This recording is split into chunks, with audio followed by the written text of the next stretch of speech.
الحمد لله رب العالمين والصلاة والسلام على نبينا محمد وعلى آله وصحبه أجمعين ومن تبعهم بإحسان إلى يوم الدين. أما بعد، قال الله تعالى: أعوذ بالله من الشيطان الرجيم: والذين يدعون من دون الله لا يخلقون شيئا وهم يخلقون أموات غير أحياء وما يشعرون أيان يبعثون. اللہ رب العالمین جو اس زمین و آسمان کا مالک ہے، جس کے قبضے قدرت میں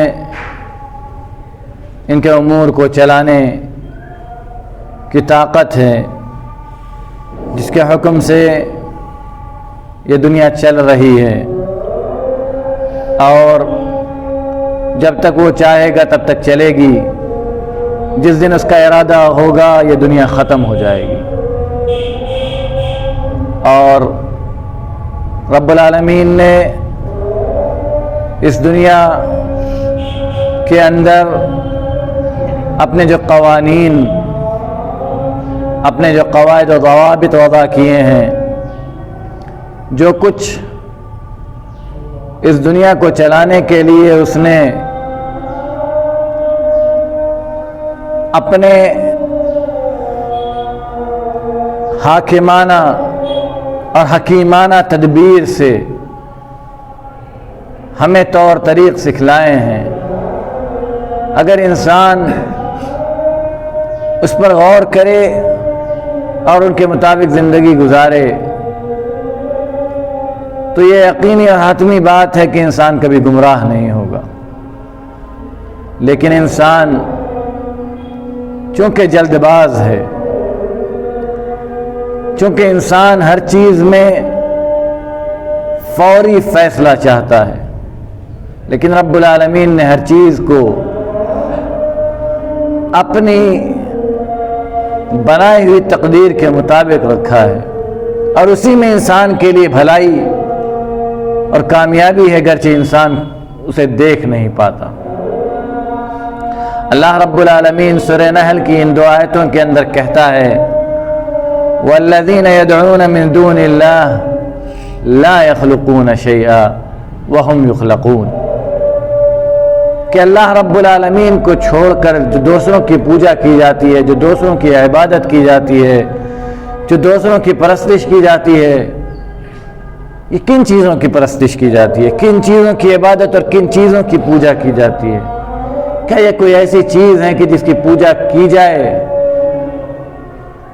بلکہ کیا یہ وہ شے ہے جو کسی لائق ہے؟ پوجا اور پرستش تو چھوڑ دیجیے. کیا یہ وہ چیزیں ہیں جو کسی لائق ہیں؟ اللہ رب العالمین کہتا ہے: لا یخلقون شیئا. یہ وہ چیزیں ہیں جس نے کسی چیز کو بنایا نہیں ہے، بلکہ یہ خود بنائے گئے ہیں. یہ خود ایک موجد کے محتاج ہیں جو ان کا وجود بخشے، جو ان کو زندگی عطا کرے، جو انہیں سانسیں لینے کا موقع دے. تو یہ کیسے ہو سکتا ہے کہ وہ چیزیں جو محتاج ہے اپنے موجد کی، ان کی پرستش اور پوجا کی جائے؟ جو خالق اور مالک کے محتاج ہے ان کی پوجا کیسے کی جا سکتی ہے؟ اسی لیے مفسرین لکھتے ہیں کہ یہ چیزیں جو اللہ کے علاوہ پوجی جاتی ہیں، جس بھی شکل میں اللہ رب العالمین قیامت کے دن سب کو ایک شکل دے گا، جس شکل میں انہیں پوجا جاتا تھا اس شکل میں لا کر کھڑا کرے گا اور اس کے اندر زندگی ڈالے گا، اور پھر پوچھے گا کہ کیا تم نے انہیں حکم دیا تھا کہ میری پوجا کرو. ان میں سے جو انبیاء ہیں، جو انسان ہیں، وہ تو الگ بات ہے. جو خیالی معبود ہیں ان کو بھی اللہ رب العالمین کھڑا کرے گا، ان کو بھی اللہ رب العالمین وہاں زندگی ڈالے گا ان کے اندر بھی، اور ان سے بھی پوچھے گا.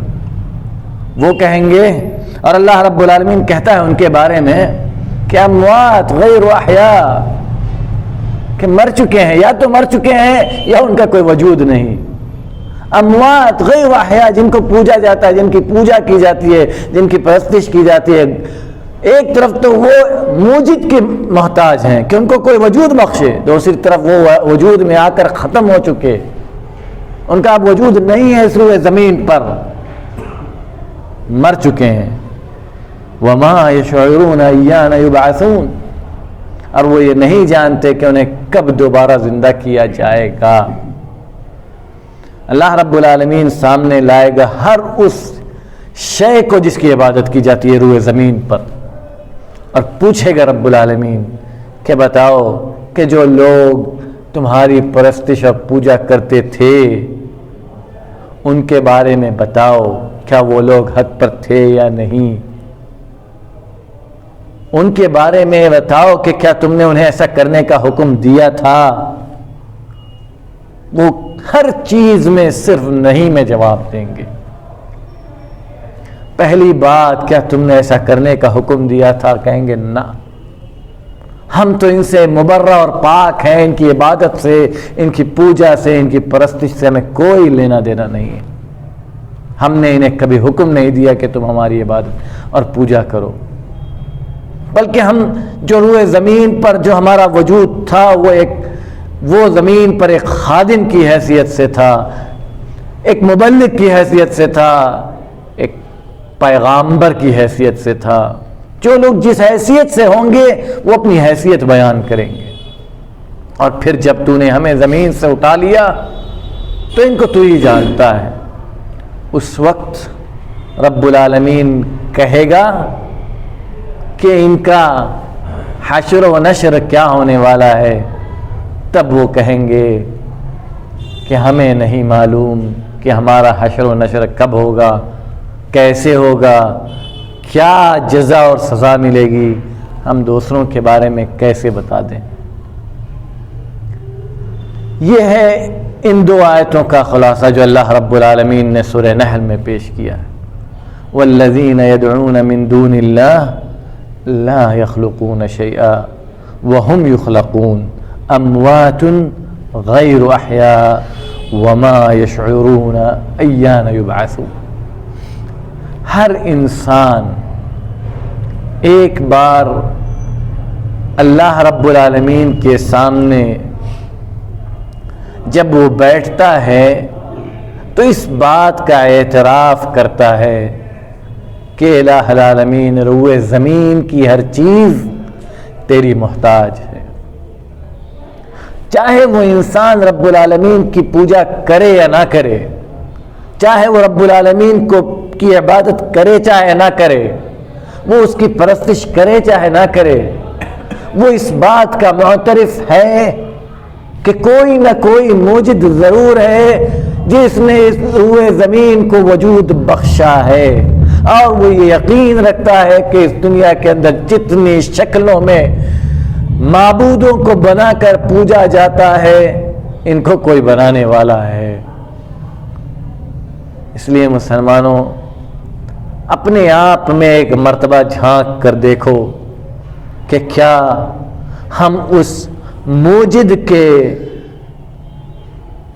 حکیمانہ اور حاکمانہ دونوں پہلوؤں کے معترف ہیں یا منکر ہیں. جیسا کہ اللہ تعالیٰ آگے کی آیت میں کہتا ہے الہکم الہ واحد فالذین لا یؤمنون بالآخرہ قلوبہم منکرہ. تمہارا معبود صرف ایک معبود، تمہارا اللہ، تمہارا الہ، تمہارا خالق صرف ایک ہے، الہ واحد. فالذین لا یؤمنون بالآخرہ، تو وہ لوگ جو آخرت پر ایمان نہیں رکھتے، ہر چیز کا دار و مدار مسلمانوں، ہمارے ہر عمل کا دار و مدار آخرت سے جڑا ہے۔ جس انسان کو آخرت پر ایمان ہوگا، یقین ہوگا، وہی ایمان برائی سے رکے گا اور اچھائی کی طرف جائے گا۔ اللہ رب العالمین اس آیت کے ذریعے سے یہی بتانا چاہ رہا ہے مسلمان، فَالَّذِينَ لَا يُؤْمِنُونَ بِالْآخِرَةِ قُلُوبُهُم مُنْكِرَةٌ، ان کے دل ہماری آیتوں سے، ہماری نشانیوں سے گھومے ہوئے ہیں، اعراض کیے ہوئے ہیں، انہیں ہماری آیتیں فائدہ نہیں پہنچاتی ہیں، وہ منکر ہیں ہماری آیتوں کے۔